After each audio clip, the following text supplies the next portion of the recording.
Israeli অবরোধের মুখে পরিমিত ত্রাণ না প্রবেশ করতে পারায় গাজায় দিন দিন তীব্র হচ্ছে খাদ্য সংকট। বেশিরভাগ পরিবারের সদস্যরা অনাহারে দিন পার করছেন। গাজায় দুর্ভিক্ষ শুরু হলে প্রায় ৫ লাখ মানুষ না খেয়ে থাকবে বলে সতর্ক করেছে দাতব্য সংস্থাগুলো।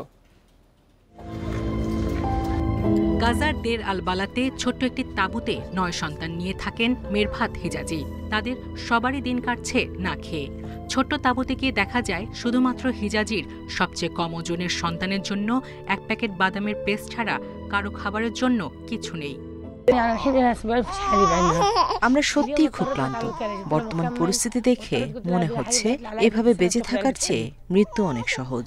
এমন বিভীষিকাময় জীবন থেকে মৃত্যু অনেক মর্যাদাপূর্ণ। আমার সন্তানরা রাতে ক্ষুধার যন্ত্রণায় ঘুম থেকে জেগে ওঠে।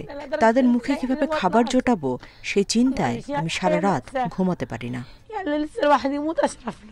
হিজাজের স্বামী গাজা যুদ্ধ শুরু হবার পর একটি দাতব্য সংস্থা থেকে খাবার আনার সময় ইসরায়েলি হামলায় নিহত হয়। এরপর ৯ সন্তানকে নিয়ে খেয়ে না খেয়ে মানবেতর জীবন কাটাচ্ছেন তিনি।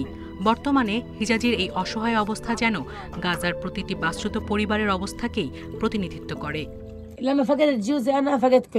স্বামীকে হারানোর পর মনে হচ্ছিল আমি যেন আমার জীবনের সবকিছু হারিয়ে ফেলেছি। এখন কেউ আর আমার খোঁজ নেয় না। আমার মনে হয় আমি কোথাও যেন হারিয়ে গিয়েছি। আমি চাই আমাদের এই আকুতি সমস্ত আরব রাষ্ট্রে পৌঁছাক এবং আমাদের খাবার ও পানির ব্যবস্থা হোক। ২০২৩ সালের ৭ অক্টোবর ইসরায়েলে হামাসের হামলার পর এর প্রতিশোধ নিতে ব্যাপক ধ্বংসযজ্ঞ চালাচ্ছে আইডিএফ। বন্ধ করে দেওয়া হয় জরুরি ত্রাণ সরবরাহ।